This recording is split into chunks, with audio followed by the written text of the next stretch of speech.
汉克等人此时也一点脾气都没了，钱、名声那方面的能力，全都被叶晨掌控，稍有不慎，就有可能损失所有。这种情况还有什么好抵抗的？以后既然不能继续走自己的变态道路，起码还可以有基础的乐趣可以保障，多余无处释放的精力，也可以拿来重新投入到创业里，说不定还能更上一层楼。怎么都比当一辈子废人，又要面临被曝光一切，得罪史蒂夫这种下场要强得多。于是这几人也都纷纷老实地答应下来。汉克问叶晨：叶先生，如果我们这2天就把钱准备出来，是不是就能帮我们把问题解决了？叶晨摆摆手，按照我们的约定，你们先把钱准备好，等我这边找到合适的人来负责这支暗杀基金之后，你们就把钱打过来。至于你们之前在他岛上的所作所为，暂时就不让他曝光出去了。还有你们怂恿他暗杀塔瓦纳的事情，我也就不追究了。你们那方面的能力，我也会在你们付款之后帮你们恢复。史蒂夫这时好奇地问叶晨：叶先生，您觉得让谁来运营这支基金比较合适？这可是个得罪人的差事，一般人可干不了啊。说着，他看着叶晨，悄悄朝着一旁的马特·芬克尔斯坦使眼色。叶晨瞬间明白过来，史蒂夫这是在给自己出主意，让马特·芬克尔斯坦来负责这件事。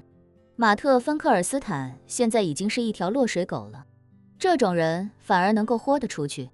俗话说，置之死地而后生。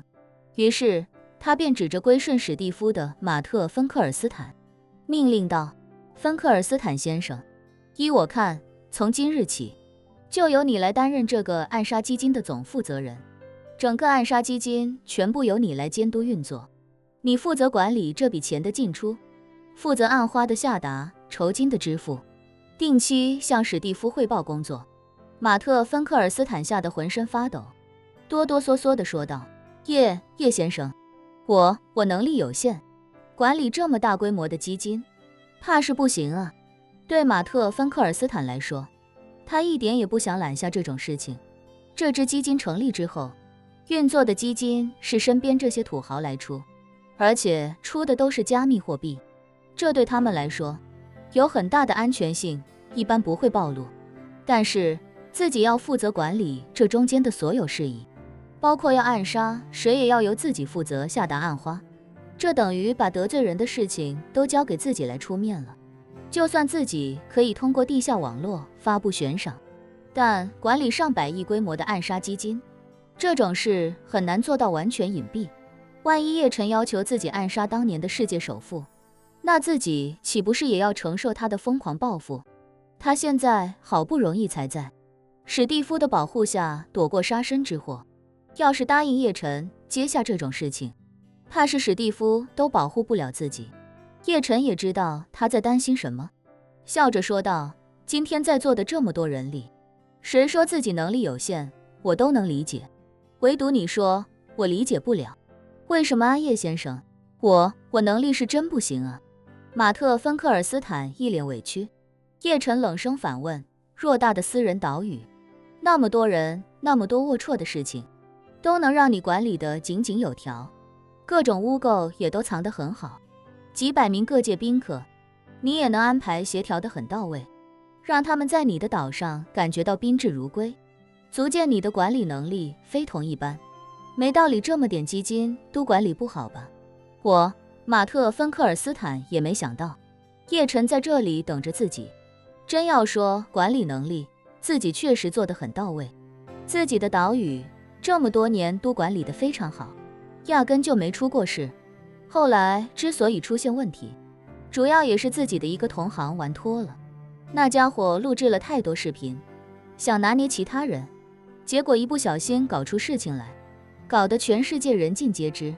后来那哥们自己在监狱里直接被干掉灭口了，但很多宾客受到惊吓，为了自保，也纷纷想要毁掉与自己有关的秘密，这才牵连了自己和自己的岛屿。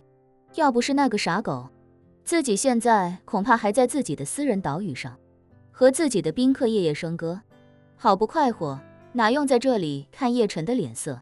不过，即便有能力管理好这摊子事儿，马特·芬克尔斯坦依旧不想接下来。他现在只想跟在史蒂夫跟前当条听话的狗。主人不需要自己咬人的时候，自己就夹着尾巴做人；需要自己咬人的时候，自己冲上去撕咬便是。如果接下叶晨这差事，那将来怕是再无安生日子。叶晨见马特·芬克尔斯坦一直不敢搭话，便冷笑着问他：“芬克尔斯坦先生，做人要豁达一点。你当初花10亿美金买塔瓦纳性命的时候，怎么没见你这么畏手畏脚？”马特·芬克尔斯坦紧张地说道：“叶先生，我……”史蒂夫不屑地说道：“马特，你他妈怕什么？你别忘了，你现在人在华夏，在华夏你还有什么好怕的？以后你就抱定一个念头，这辈子都不要回美国了。”啊！马特·芬克尔斯坦哭丧着脸：“一辈子都回不去了吗？”史蒂夫说：“如果得罪的人太多，回去徒增危险，不如在这舒舒服服的活着。只要你乖乖听叶先生的话，在金陵，就算全美的富豪都想干掉你，他们也没这个能力。”说完，史蒂夫又道：“再说，美国有什么好怀念的？就算你不接这个差事，回美国也一大堆人想杀你。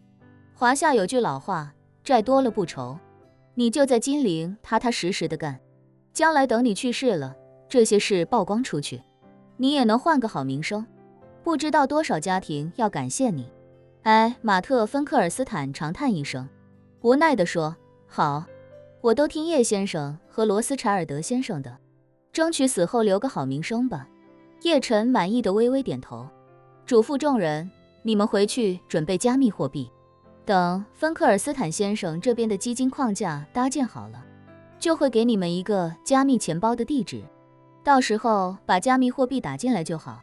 等钱到位，我会通知你们到这里见面，到时候会帮你们恢复如初。”其中一人紧张地问叶晨：“叶先生，下次再来还要出餐费吗？”叶晨一本正经地说道：“当然要出了，这里餐标很高的，哪有吃白食的说法？”众人一脸苦笑。到时候再来，就算是来3次了，一次1000万美金，这他妈吃的是饭吗？